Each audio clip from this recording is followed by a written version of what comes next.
इस ब्रह्मांड में मौजूद हर वस्तु, हर कण ब्रह्मांड का ही स्वरूप है। अनंत ब्रह्मांड की तुलना में हम इतने छोटे हैं कि आप कल्पना भी नहीं कर सकते, पर हमारी सोच, हमारा विजन छोटा नहीं है। सन 1599 ईस्वी तक सभी ये मानते थे कि सूर्य, ग्रह, चांद और तारे आकाश में चमकती रोशनी है जो पृथ्वी का चक्कर लगाते हैं और हम इस छोटे ब्रह्मांड के केंद्र में हैं, एक ऐसा ब्रह्मांड जो हमारे लिए बनाया गया है। उस समय एक व्यक्ति ऐसा भी था जिसे लगता था कि ब्रह्मांड अनंत है, इसकी कोई सीमा नहीं, इसका कोई केंद्र नहीं, और वह व्यक्ति 17वीं शताब्दी का नया साल जेल में मना रहा था।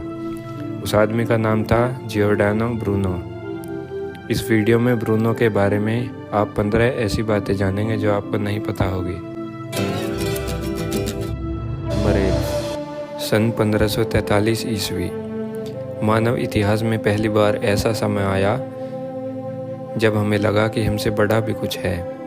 एक पोलिश खगोलशास्त्री निकोलस कोपेरनिकस ने अपनी बुक डी रिवोल्यूशनिबस ऑर्बियम सेलेस्टियम पब्लिश की, जिसमें पृथ्वी को ब्रह्मांड के केंद्र में होने की बात को खारिज किया गया और सूर्य को ब्रह्मांड का केंद्र बताया गया, जो एक क्रांतिकारी विचार था। नंबर 2, जियोर्दानो ब्रूनो 16वीं शताब्दी के प्रसिद्ध इटालियन दार्शनिक, खगोलशास्त्री, गणितज्ञ और कवि थे। उन्होंने कोपेरनिकस के विचारों का समर्थन किया था, वो भी उस समय जब यूरोप के लोग धर्म के प्रति अंधे थे। ब्रूनो ने कोपेरनिकस का समर्थन करते हुए कहा था, आकाश सिर्फ उतना नहीं है जितना हमें दिखाई देता है, वह अनंत है और उसमें असंख्य विश्व हैं। नंबर 3, ब्रूनो की याददाश्त कमाल की थी। सन 1581 ईस्वी में पेरिस में उन्होंने एक धार्मिक बैठक में थियोलॉजी पर 30 लेक्चर दिए, जिससे उनकी याददाश्त को जादुई बताया जाने लगा। इससे प्रभावित होकर किंग हेनरी III ने ब्रूनो को अपने दरबार में बुलवाया। वहाँ ब्रूनो ने किंग हेनरी III को मेमोनिक्स पर एक किताब भेंट की, जिसका शीर्षक था on the shadow of ideas.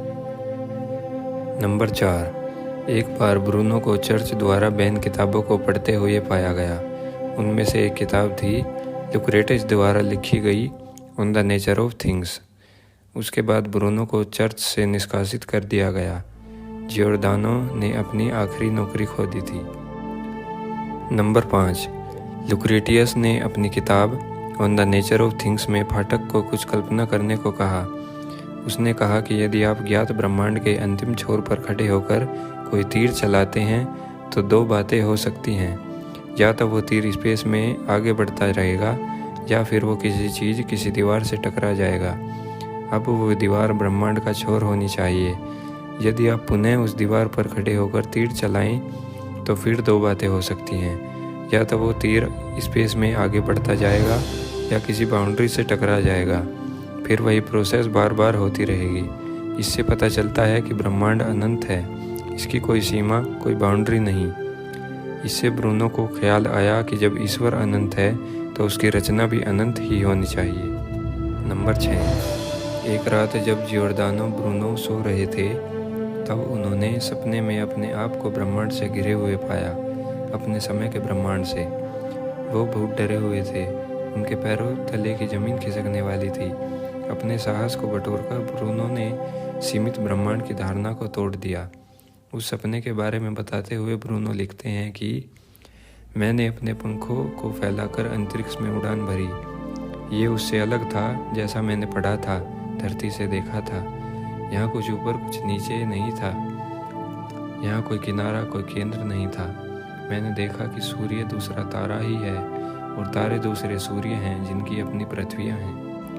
Number 7, उस विजन को, उस सपने को देखने के बाद ब्रूनो ने अपने विजन दूसरों को समझाना चाहा। उन्हें लगता था कि वो उनकी बात सुनेंगे, पर वो गलत थे। किसी ने उनकी बात नहीं मानी। सभी चर्च एवं पादरियों द्वारा उन पर प्रतिबंध लगा दिए गए। नंबर 8, अरस्तू की नेचुरल साइंस, जिसे एरिस्टोटेलियन नेचुरल साइंस कहा जाता है, के खिलाफ ब्रूनो ने 120 थेसिस दिए थे। नंबर 9, ब्रूनो का मत था कि धरती ही नहीं, सूर्य भी अपने अक्ष यानी एक्सिस पर घूमता है। नंबर 10, अपने क्रांतिकारी स्वभाव और बाइबल के विपरीत विचारधारा के चलते 22 मई सन 1592 ईस्वी में ब्रूनो को बंदी बना लिया गया। नंबर 11। ब्रूनो जीवन भर चर्च की कठोर यातनाएं सहते रहे। उन्होंने अपने जीवन काल में लगभग 8 साल जेल में बिताए, मगर उन्होंने कभी हिम्मत नहीं हारी। उन्हें हारता न देखकर 17 फरवरी सन 1600 ईस्वी को तत्कालीन पोप क्लेमेंट VIII और रोम के गवर्नर द्वारा बीच चौराहे पर जिंदा जला दिया गया। नंबर 12। ब्रूनो को इनफाइनाइट यूनिवर्स की थ्योरी का जनक माना जाता है, जो उन्होंने इंग्लैंड में अपने कार्यकाल के दौरान दी थी। पर एक इंग्लिश वैज्ञानिक थॉमस डिक्स ने ये आइडिया ब्रूनो से कोई 8 साल पहले 1576 ईस्वी में ही पब्लिश कर दिया था। नंबर 13। इनफाइनाइट यूनिवर्स और एलियंस को लेकर सन 1440 ईस्वी में भी German Catholic cardinal Nicholas of Cusa ने अपनी किताब ऑन लर्न्ड इग्नोरेंस पब्लिश की थी। नंबर 14। ब्रूनो के विचारों को गैलीलियो गैलीलाई द्वारा फिर से पुनर्जीवित किया गया और आज हम जानते हैं कि यूनिवर्स का कोई केंद्र नहीं है। नंबर 15। इस ब्रह्मांड में अनगिनत तारे और गैलेक्सी हैं जिन पर जीवन की संभावना भी हो सकती है। पैरेलल यूनिवर्स और मल्टीवर्स की थ्योरी तो संभावनाओं को और भी बढ़ा देती है। ज़रूरत है तो बस अपनी कल्पनाओं को सीमाओं के पार ले जाने की। वीडियो पसंद आया हो तो चैनल को सब्सक्राइब कर लेना।